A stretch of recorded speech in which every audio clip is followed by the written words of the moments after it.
ఈనాటి సమావేశం పాల్గొనడానికి ముఖ్యంగా 3 విషయాల మీద ఇవాళ ప్రెస్ మీట్ పెట్టడం జరిగింది. ముందుగా మొదటి విషయం ఏంటంటే దురదృష్టకరం, మన ప్రతిపక్ష నాయకుడు ఒక పనికిమాలిన వ్యక్తి ఈ ఆంధ్ర రాష్ట్రానికి ప్రతిపక్ష నాయకుడు ఉండడం ఈ ఆంధ్ర ప్రభుత్వాలు దురదృష్టంగానే భావిస్తున్నాను. నిన్న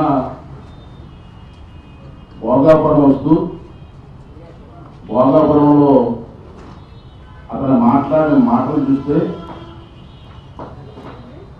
ఒక ప్రతిపక్ష నాయకుడిగా అర్హత లేని వ్యక్తి మాట్లాడిన మాటలు నిన్న పేదల భూములపై గద్దలా వాలిపోయారు అని పెద్ద హెడ్లైన్తో సాక్షి పేపర్లో హెడ్లైన్ వచ్చింది. చూశారు అందరూ కూడా. అలాగే మిగతా పేపర్లో కూడా అతని తాలూకు మాటలు ప్రచురణ జరిగాయి. దాని మీద వివరణ ఇవ్వాల్సిన అవసరం ఉంది. ఇంకా దాంట్లో అతను మాట్లాడుతూ నా పేరు కూడా కొంచెం సౌండ్ పనిపన్నాం, నా పేరు కూడా ప్రస్తావన తీసుకొచ్చారు. అతను అసలు గద్దలా వాలిపోయింది మేమా? ఈ రాష్ట్రాన్ని పందికొక్కుల్లాగా నువ్వు నీ బాబు దోచుకున్నది మీరు.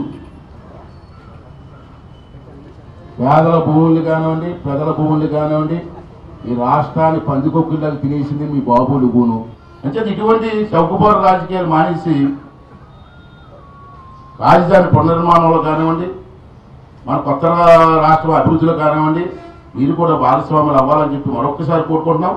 ఇటువంటి చౌకబారు విషయాల్లో రాజకీయాలు చేయొద్దని చెప్పి జగన్ గారికి ద్వారా హెచ్చరిక చేయాలని ఉద్దేశంతో ఈ కార్యక్రమాన్ని ఇక్కడ పెట్టడం జరిగిందని చెప్పి మనం చేస్తున్నాం. ఇదేంటంటే నేను నెల రోజుల నుంచి కూడా దీని గురించి ఆలోచిస్తున్నాను. మీ అందరికీ తెలిసిన విషయం, కొత్త విషయం కాదు. మేము విశాఖపట్నం రాను కడప సంస్కృతిలో వెళ్ళిపోతున్నాం. ముదురుగా మధురవాడ ఏరియా, ఆ ఏరియాలో వెచ్చలవిడి దోపిడీ జరుగుతుంది. మీ అందరికి తెలుసు. ఎప్పటి నుంచో భూములు నమ్ముకొని ఉన్న వాళ్ళు భూములు అందరూ కూడా కబ్జా చేస్తున్నారు. పాపం ఎన్ఆర్ఐలో మన విశాఖపట్నం నుంచి లండన్లోని అమెరికా వెళ్ళి కష్టపడి ఉద్యోగాలు చేసుకొని సంపాదించి ఆ భూములు సంపాదించి భూములు కొనుక్కుంటే వాళ్ళు అక్కడ అమెరికాలో ఉంటే ఇక్కడ ఆ భూములన్నీ ఇక్కడ ఆక్రమించుకొని చాలామంది దౌర్జన్యం చేస్తున్నారు. ఇటువంటి దౌర్జన్యాలు అరికట్టాల్సిన అవసరం ఉంది. అరికట్టవలసిన అవసరం ఉంది. అయితే ఇక్కడ అటువంటి జరగట్లేదు. జరగకపోతే నేను 10 రోజుల క్రితం విజయవాడలో చంద్రబాబు నాయుడు కలిసి నేను ఒక లెటర్ ఇచ్చాను చంద్రబాబు నాయుడు గారికి. ఏంటంటే విశాఖపట్నం రాను కడప సంస్కృతి వస్తుందండి. ఇక్కడ అందరూ కూడా అమాయక ప్రజలు ఉన్నారు. ఆ భూములన్నీ కూడా ఎక్కడి నుంచో వచ్చి దౌర్జన్యంగా ఆక్రమించుకుంటున్నారు. వాళ్ళకి అంగబలం కానీ అర్థబలం కానీ లేనటువంటి వ్యక్తులు ఉన్నారు. వాళ్ళు పోలీస్ స్టేషన్కి వెళ్ళి సార్ మాకు అన్యాయం జరిగిందండి, మమ్మల్ని కాపాడే వాళ్ళు ఎవరూ లేరండి అని చెప్పి పోలీస్ స్టేషన్కి వెళ్ళి రిపోర్ట్ ఇస్తే పోలీసులు కూడా ఆ కబ్జాదారులకి కొమ్ము కాస్తున్నారు. ఎవరెవరు కొమ్ము కాస్తున్నారు ప్రజలు అందరూ తెలిసి నేను ప్రచారం చెప్పనవసరం లేదు.